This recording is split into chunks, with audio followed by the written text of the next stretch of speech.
창세기 32장 24절에서 28절까지 제가 읽겠습니다. 아멘. 당신은 하나님도 속였다 라는 제목으로 말씀을 전하려고 합니다. 제가 본 영상이 하나 기억나는 게 있어요. 알프스 산 밑에서 테라스에서 가족들하고 이렇게 차를 마시는데 어머니 아버지가 있고 10대로 보이는 아이들이 있었습니다. 그런데 갑자기 눈사태가 난 거예요. 산 위에서 이 눈이 밀려 내려오기 시작하고 엄청난 눈이 밀려 내려오는 걸 보고 사람들이 갑자기 놀라서 도망가기 시작합니다.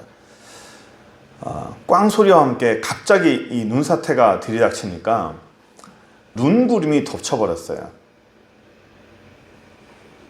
너무 놀랬죠. 사람들이 다 도망갔습니다. 순식간에 도망갔는데 영상을 보니까 그 어머니는 그 아이들을 순간적으로 끌어안았고요. 그 아버지는 그 범위를 벗어나 버렸어요. 남자는 도망을 갔고 그 어머니는 그 눈사태가 나는 그 눈구름에 아이들을 딱 껴안아 버렸습니다.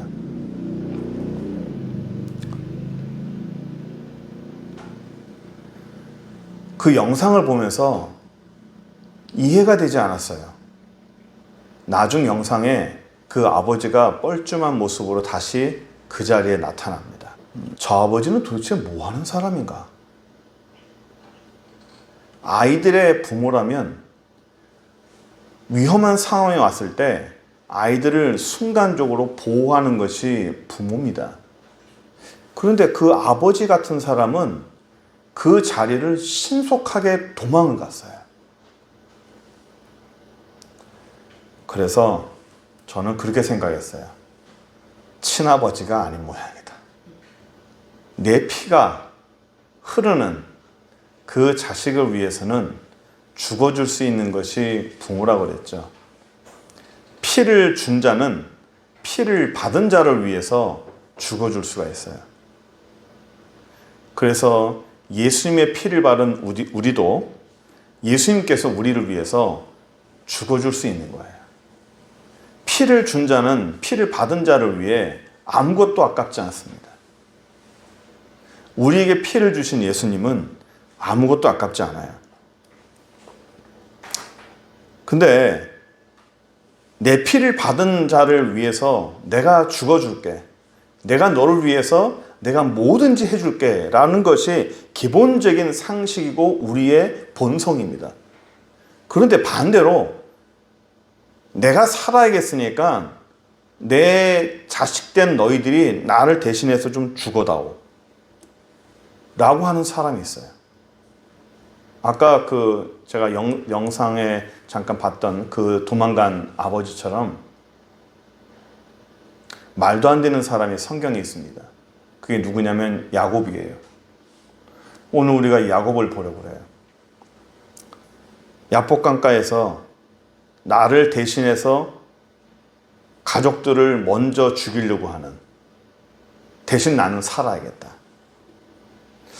굉장히 이기적인 이 야곱인데 자기밖에 모르는 이 야곱을 하나님이 어떻게 그 인생의 전환점을 갖고 오게 하셨는지, 그런 사람을 하나님께서 어떻게 변화를 시켜주시는지 한번 우리가 봤으면 좋겠습니다. 본문의 배경을 먼저 우리가 보려고 해요. 야곱은 20년 전에 형 에서의 장자권을 빼앗습니다.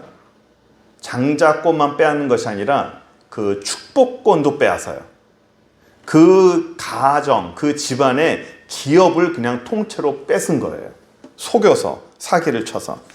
그래서 그 형 에서가 야곱을 죽이려고 합니다.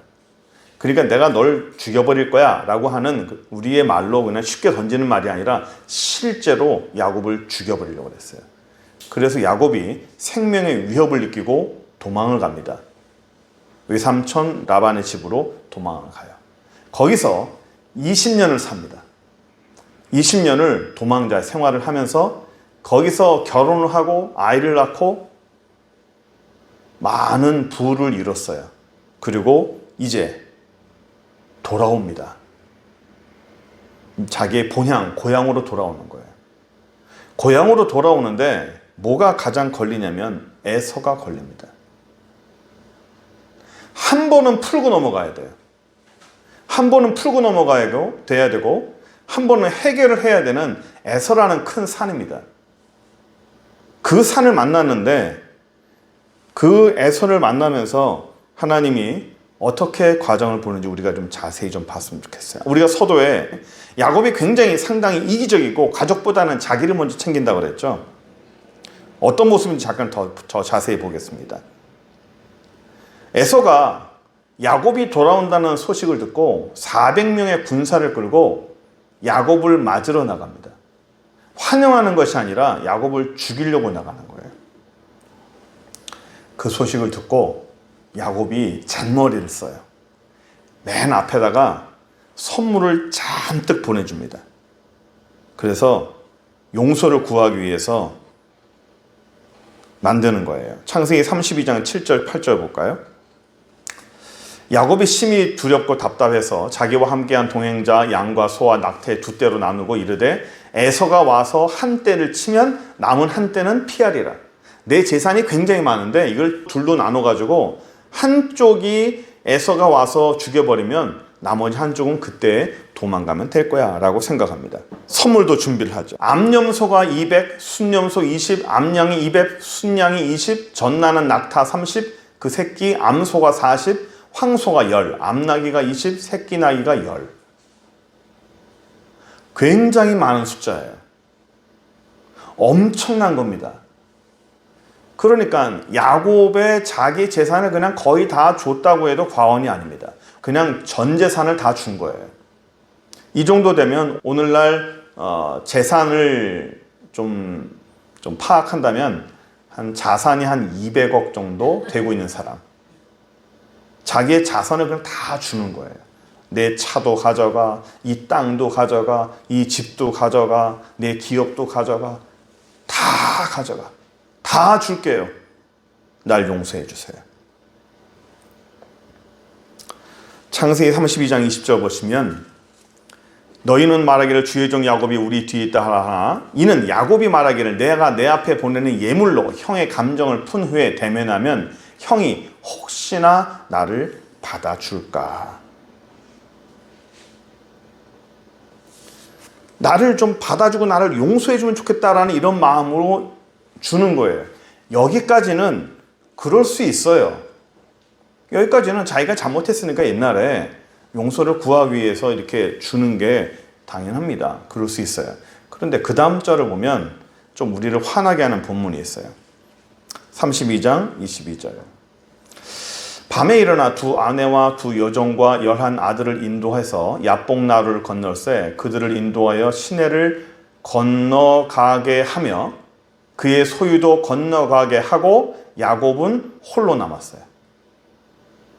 같이 데리고 건너간 것이 아니라 건너가게 했어요. 이 말은 너희들은 건너가. 다 건너가. 하지만 나는 안 건너갈 거야. 왜요? 난 살아야 되니까. 앞에 에서를 위한 선물도 다 보냈고 내 재산도 다 먼저 보냈고 선물도 다 없어지고 내 재산도 다 없어진다 할지라도 내 가족은 남으면 되니까 그 다음에 보낸 게 자기의 가족들을 다 보냈어요. 종과 아들들을 먼저 다 보냈습니다. 아내도 다 보냈어요. 그러고 나서 나는 안 가는 거예요. 가장이라면 어떻게 해야 되죠? 같이 가자. 죽을 때 죽더라도 같이 가자.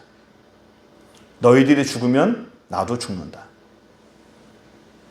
이게 부모 아닌가요? 그런데 야곱은요, 나는 살아야겠으니까 너희들 먼저 가. 안 갑니다. 최종적으로 자기는 살겠다는 거예요. 이 야곱이 참 비겁합니다. 다 뺏기고 다 죽여도 최종적으로 나는 살아남겠다는 생존의 의지가 굉장히 강해요. 정말 대단한 사람입니다. 혀를 내두를 만한 사람이에요. 세상에 둘도 보기 힘든 상당히 이기적인 사람입니다. 그런데 이런 사람도, 이렇게 이기적이고 비인격적인 사람도 하나님이 사랑한다는 거예요. 이 사람이 베델에서 하나님이 야곱을 만나줬어요. 너는 내 사람이다. 너는 아브라함의 자손이고 내가 너를 축복할 거다. 하나님이 야곱을 축복해 줍니다. 네가 그대로 돌아올 것이다. 게다가 이 32장 1절 보시면 하나님의 군대도 만납니다. 에서를 만나기 전에 너를 보호하는 것은 하나님이야. 내가 너의 군대를 보내줘서 너를 보호해 줄게라고 하나님이 야곱을 안심을 시켜요. 하나님의 천사가 하늘로 오르락 내리락 하는 것도 봤고요. 하나님의 군대도 봤습니다. 이런 사람도 하나님께서 축복을 해줘요. 이런 사람이 정말 경건한 사람입니까? 이런 사람이 신앙의 표본인가요? 우리가 존경할 만한 그런 사람인가요? 그런 모습이 안 보여요. 가족들을 다 보내고 난 살겠다고 남는 그런 모습을 보면서 이 사람 참 예수 믿는 사람이라고 우리가 좀 본받을 만한가요? 물론 다 그렇진 않겠지만 우리 옛말에 이런 말 있잖아요. 하나를 보면 열을 한다고. 그 사람의 몰인격적인 하나의 모습이 그 사람을 말해준다고요. 겉모습이요. 하나님을 따르고 하나님을 축복을 받고 하나님의 이름을 부르고 그분과 함께 동행한다 하지만 여전히 그 사람은 야곱입니다. 여전히 뺏는 자, 속이는 자. 야곱의 이름이 뺏는 자, 속이는 자예요. 그 사람 평생을 속였어요. 그 사람 평생을 다른 사람 걸 뺏었습니다. 하나님의 은혜가 있어도 여전히 똑같은 야곱이라는 거예요. 하나님이 사랑하는 그 인생에 하나님의 축복이 그 사람이 있어도 여전히 야곱은 변하지 않는 야곱이에요. 그 육신의 본질이 변하지 않는다고요. 제가 이렇게 왜 얘기를 하냐면 저나 여러분이나 다 야곱 같은 성향이 있다는 거예요. 우리는 이 야곱을 보면서 그래? 야곱이 그랬구나. 좀 나쁘네. 좀 비판받을 만하네. 라고 우리는 속으로 손가락질 하겠지만 우리는 안 그런가요? 야곱 같은 그런 모습, 내용은 다를 수 있어요. 그런데 다른 사람에게 드러나지 않았을 뿐이지, 다른 사람에게 들키지 않았을 뿐이지, 내 안에 비인격적인 모습들, 내 안에 다른 사람들이 알면 부끄러워할 만한 그런 모습들 없나요? 한 번도 그런 일 저지르지 않았습니까? 다른 사람들이 절대 알면 안 되는 그런 부끄러운 행동 안 했습니까? 그런 비인격적인 행동 안 했습니까? 남들이 모를 뿐이에요. 저는 야곱 아닌가요? 여러분들은 야곱 아닌가요? 성령 받아도 기도를 10시간 해도 혈기 부리는 사람 봤어요. 예언의 능력이 있는데 술을 마셔요. 병을 잘 치유합니다. 근데 돈을 너무 밝혀요. 어떻게 사람이 그럴 수가 있느냐? 그럴 수 있어요. 우리는 여전히 야곱이에요. 여전히 하나님의 은혜가 있어도, 하나님의 사랑이 있어도 여전히 야곱이라고요. 우리와 똑같은 야곱의 인생의 변화가 필요한 거예요. 우리의 신앙은요, 신앙의 전환점이 필요합니다. 신앙이 이렇게 똑같은 모습으로 가는 것이 아니라 한 단계 성장할 때가 있어요. 하나님이 그 사람을 이렇게 점프를 시킬 때가 있습니다. 그 점프를 시킬 때 분명한 신앙의 전환기를 맞게 하고 신앙의 분명한 사건을 맞게 합니다. 하나님이 야곱을 어떻게 바꾸시는지 볼까요? 하나님이 야곱을 벼랑 끝에 간절함으로 몰아넣습니다. 벼랑 끝에 가면 한 발만 잘못 디디면 낭떠러지예요. 그런 상황으로 하나님이 몰아가요. 이제 에서가 옵니다. 생명의 위협을 받습니다. 내 재산을 다 줍니다. 내 재산 다 줘도 내가 죽으면 무슨 소용이 있어요? 내 거를 다 가져가도 내가 죽으면 무슨 소용이 있습니까? 그래서 거기서 야곱이 기도를 해요. 예수 믿는 사람은 그래도 아무리 신앙이 엉망이라도 극단적인 상황에 처하면 기도할 수 있어요. 예수 믿는 사람들의 가장 큰 이 메리트가 뭐예요? 기도할 수 있다는 거예요. 하나님 앞에 기도할 수 있다는 거예요. 야곱이 평생 이렇게 간절해 본 적이 없었어요. 왜냐하면 하나님의 축복이 있으니까 그냥 뭘 해도 다 잘 되는 거예요.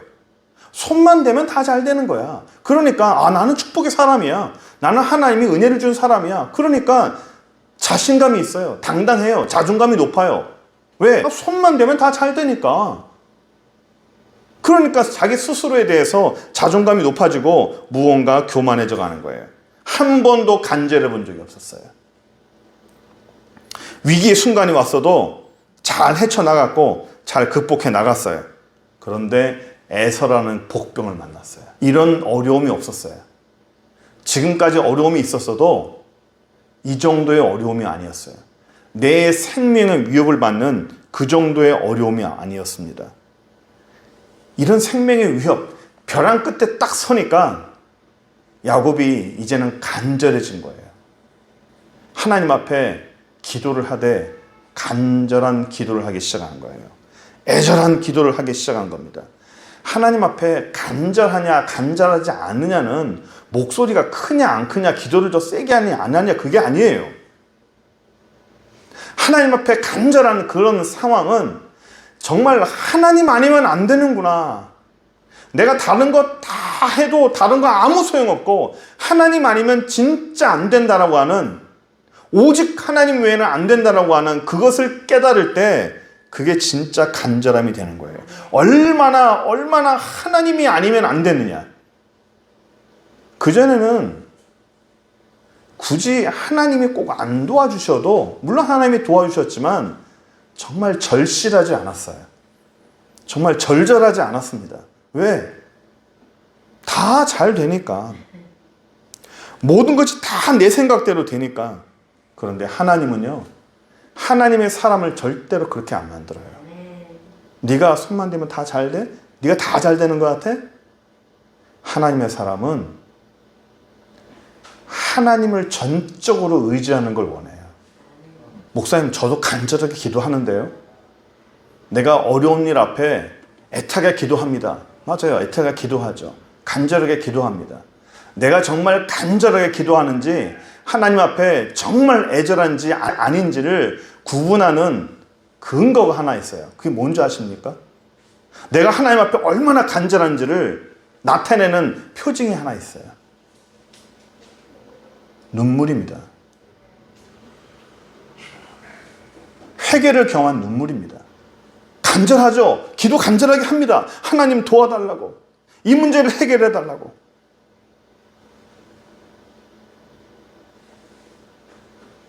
하나님 앞에 정말 간절해지고 정말 애절해지고 주님 아니면 안 된다고 하는 그런 하나님 앞에 내 단독자로 딱 섰을 때 그 사람에게 나타나는 가장 처음에 나타나는 현상이 뭔지 아십니까? 눈물이에요.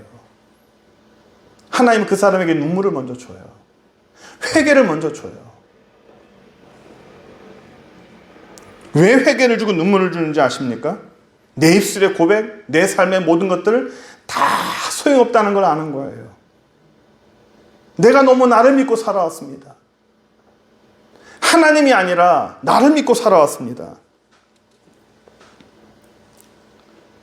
내가 기도해야 하는데 뭐 꼭 눈물을 흘려야 됩니까? 내가 슬퍼서도 많이 흘리지만 하나님 앞에 흘리는 눈물은 감정적인 눈물이 아니에요. 지나온 세월이 너무 힘들어서, 너무 서글퍼서 흘리는 눈물이 아니라고요. 내 속에서 감정적으로 용서서 오르는 그런 눈물이 아닙니다. 하나님이 내 속에서 흐르는 내 감정과 상관없는 눈물이에요. 하나님이 우리에게 눈물을 주시면 하염없이 눈물이 흘러요. 우리 수요 기도회 때 기도 좀 더 많이 했으면 좋겠어요. 이번 주에도 우리가 거의 1시간 정도 같이 기도했는데, 우리가 이번 주는 더 많이 기도하고, 우리가 기도하면서 방언도 받고, 더 은혜도 받고, 능력도 받고, 더 기도 많이 하는 시간이 됐으면 좋겠습니다. 야곱을 볼게요. 야곱이 하나님 앞에 눈물을 흘립니다. 하나님 앞에 회개를 합니다. 그게 어디에 나오냐면 호세아서를 한번 보겠습니다. 호세아서 12장 3절 4절 보시면 이런 말씀이 있어요. 야곱은 모태에서 그의 형의 발 뒤꿈치를 잡았고 또 힘으로는 하나님과 겨루되 천사와 겨루어 이기며 울며 그에게 간구했어요. 울며 그에게 간구했어요. 자, 이게 호세아는 한참 후의 선지자입니다. 그런데 호세아는 자기가 쓴 것이 아니라 하나님이 호세아에게 쓰게 하신 거예요. 이거는 호세아가 어떻게 할까요? 하나님이 알게 하신 거예요. 야곱이 울었다는 거죠.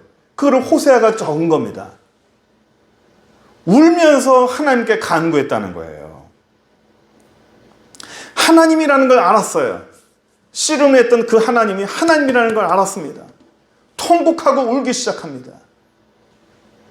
내 안에 맺힌 것들이 슬픔이 이제 터져나오기 시작하는 거예요. 하나님, 힘들었습니다. 다른 사람들한테는 티내지 않고 살았지만 너무 힘들었습니다. 자기 내면에 있는 응어리들이 이제 쏟아지기 시작하는 거예요. 혼자서 너무 외로웠습니다. 눈물을 안 흘리려고 견뎠지만 너무 힘들었습니다. 거기서 야곱이 깨지는 거예요. 자존심이 깨지는 거고요. 자아가 깨지는 겁니다. 옛사람이 파쇄되는 거예요.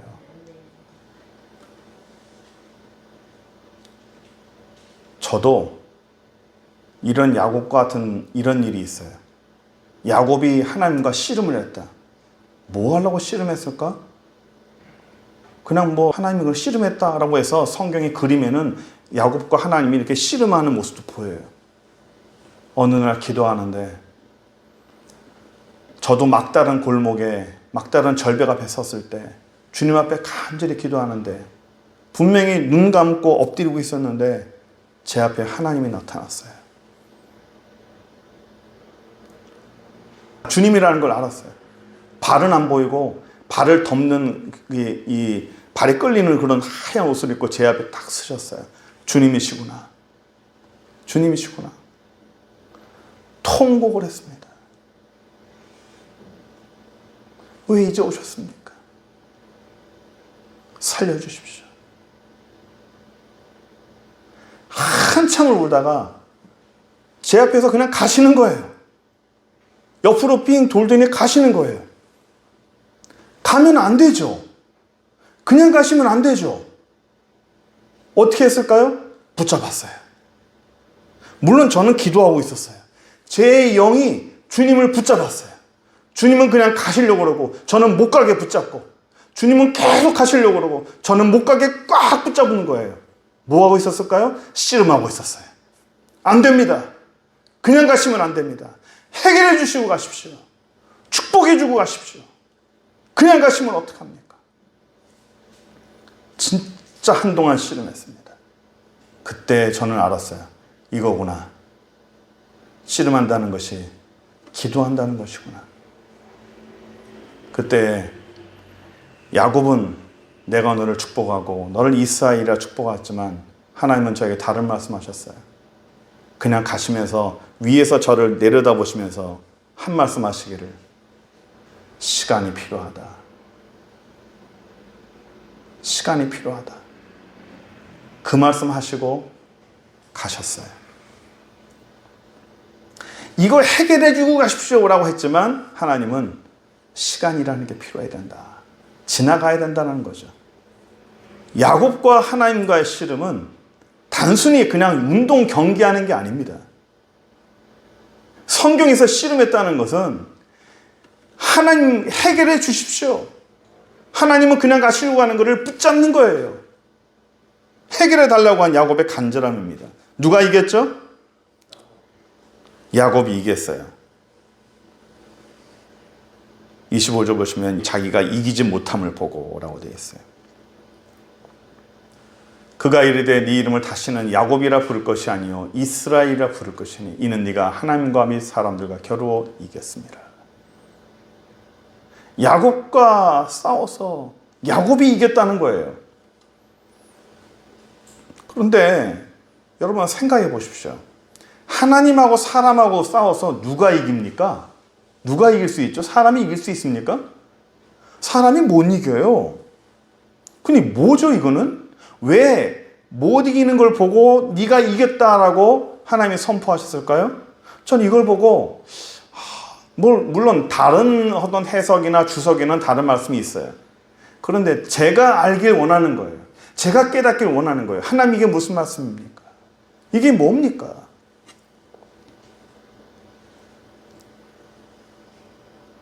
지금껏 야곱은 자기가 이기는 삶이었어요. 내가 빼앗는 삶이었고 내가 이기는 삶이었어요. 그런데 하나님이 네가 이겼다라는 말은 이제는 하나님이 야곱을 이기게 하는 삶이라는 거예요.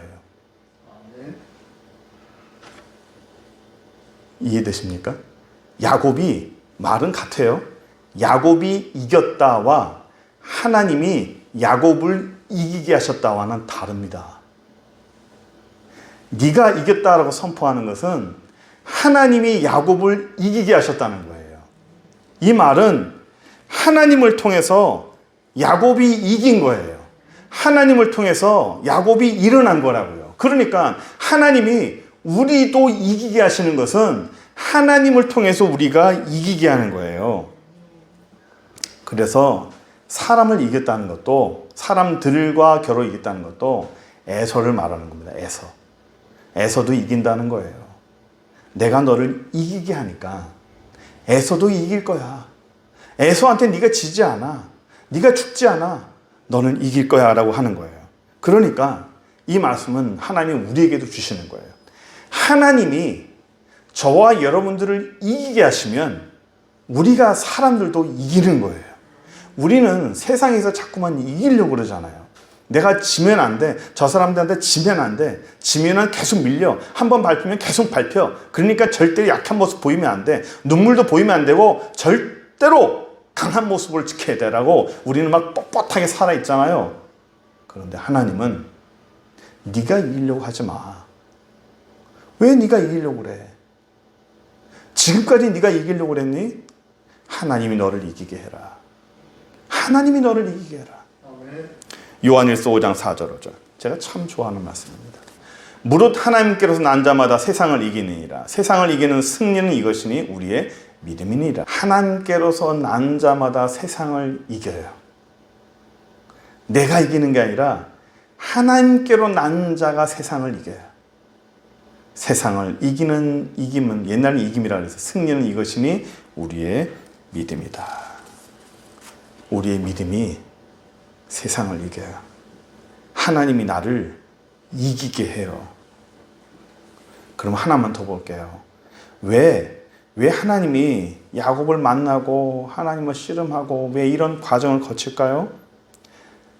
하나님이 베델에서 처음에 야곱을 만나시면서 이 천사가 하나님 나라로 왔다 갔다 하는 것도 보여주시고 하나님의 군대도 보여주시고 내가 너를 보호한다고 말씀하셨잖아요. 그래서 야곱은 하나님의 사람으로서 열심히 살려고 결단했어요. 다짐하고 그래서 살았는데 하란이라는 곳에 가서 20년 동안 굉장히 아주 인간적으로 살았어요. 하나님은 어디 간지 모르고 그냥 하나님 나한테 축복해 주니까 그 축복이 당연한 줄 알고 하나님 없이 그냥 살았어요.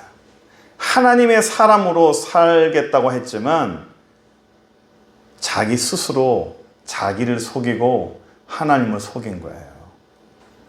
믿음의 삶으로 살아가겠습니다. 신실하게 살아가겠습니다. 우리가 오늘 그러지 않아요? 여러분이 옛날에 그런 약속 안 했어요? 하나님, 내가 믿음으로 살겠습니다. 신앙으로 살겠습니다. 신실하게 살겠습니다. 그렇게 기도한 적 없어요? 그런데 어떻게 했죠? 또 잊어버리잖아요. 또 놓치잖아요. 어려운 일을 만나면 그때마다 하나님 찾아와서 하나님 도와주십시오. 또 그 문제만 해결되면 언제 그랬나는 듯이 돌아서고 변하지 않는다니까요. 여전히 야곱이에요. 여전히 내 모습이 야곱이라고요. 여전히 내 안에 야곱이 살아있다고요. 하나님이 우리에게 결단을 요구하는 거예요. 이제는 패러다임을 좀 바꿔라. 성장의 전환점을 좀 가져라라는 거예요. 이제는 변화돼서 우리의 속에 좀 변화하는 그런 삶을 살아라는 거예요. 이제는 더 이상 속이지 말아라. 하나님을 속이지 말고 너 자신을 속이지 말아라. 믿음이 있는 사람처럼 속이지 말고 살아라는 겁니다. 말씀을 좀 정리했으면 좋겠어요. 우리가 이전으로 좀 돌아가지 않았으면 좋겠습니다. 내 안에 야곱이라는 존재, 우리가 지난주에도 우리가 설교했지만 하나님이 우리에게 원하시는 거는요, 너는 어떤 존재냐는 거예요. 너는 어떤 존재냐. 어떤 기능성으로만 따지지 말고 내가 뭘 했느냐 안 했느냐가 아니라 너는 하나님 앞에 어떤 존재냐라고 물어보는 게 하나님이 우리에게 계속 질문하시는 거예요. 아담이 범죄하고 난 다음에 하나님이 아담에게 뭐라고 말했죠? 네가 어디 있느냐고 그랬죠. 그 말은 뭐냐면 하나님이 아담이 어디 있는지 몰라서 물어봤을까요? 네가 어떤 모습으로, 너의 모습은 지금 뭐냐라는 거예요. 네가 어떤 존재로 그러고 있느냐는 겁니다.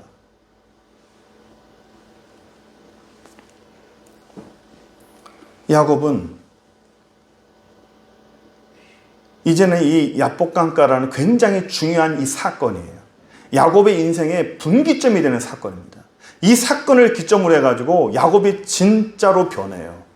이제는 진짜로 하나님의 사람으로 변합니다. 물론 그전에도 하나님이 축복해 주셨고 그전에도 하나님이 함께 하셨어요. 그런데 하나님이 그냥 축복해 주시는 것과 이제는 그냥 축복하는 것이 아니라 하나님의 사람으로 바뀌어요. 하나님이 함께 하시는, 하나님이 이기게 하시는 사람으로 바뀝니다.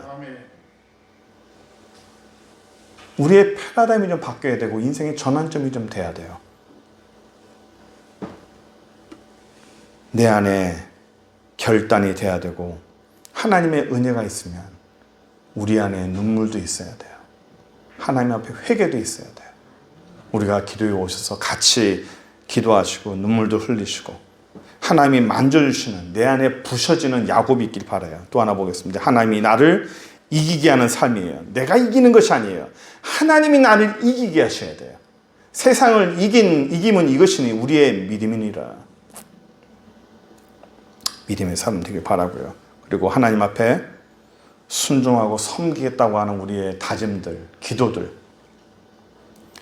자꾸만 잊어버리는 삶이 아니라 이제는 하나님 앞에 진실되게 속이는 삶이 아니라 좀 더 진실하게 나를 속이지 않고 하나님을 속이지 않고 이 패러다임을 좀 바뀌고 내 삶의 신앙에 좀 분기점을 좀 삼아서 정말 간절한가, 내 삶에 진짜 간절함이 있는가, 내 삶에 정말 간절함이 있는가, 하나님 외에는 정말 아무것도 안 된다라는 그런 간절함이 있는가, 그분을 붙잡고 내가 정말 간절하게 울어본 적이 있는가, 내가 그분을 붙잡고 내가 정말 간절하게 눈물을 흘려본 적이 있는가, 내 처지를 비관해서 그런 슬픔으로 우는 것이 아니라 하나님이 주시는 그런 눈물을 흘리는 그런 은혜가 있는 그런 성령의 변화가 있는 저 여러분 되기를 간절히 축원합니다. 기도합시다. 전능하신 하나님, 은혜와 사랑을 감사합니다. 하나님 앞에 우리가 변화하기 원합니다. 하나님 앞에 우리가 분기점을 맞기 원합니다. 신앙의 분기점이 되게 해주시고 삶의 변환점이 되게 해주시고 지금까지 그냥 그렇게 살아왔다면 이제는 그냥 내가 하나님이 사랑하시는 사람으로 축복받은 사람으로 그냥 그렇게 살아왔다면 이제는 내 자아가 파쇄되고 내 육신이 깨지고 내 욕심이 깨지고 내 안에 살아있는 야곱의 모습을 다 푸시고 이제는 하나님의 사람으로 변화시켜 주시고 하나님이 기뻐하시는 사람으로 변화시켜 주시고 하나님이 원하시는 그런 사람으로 변화시켜 주옵소서. 내가 무슨 행동을 하든 내가 어떤 행동을 하든 하나님이 기뻐하시는 주님 사랑하시는 그런 영혼이 될 수 있도록 주여 축복하시고 인도하여 주옵소서. 예수 그리스도의 이름으로 기도합니다. 아멘.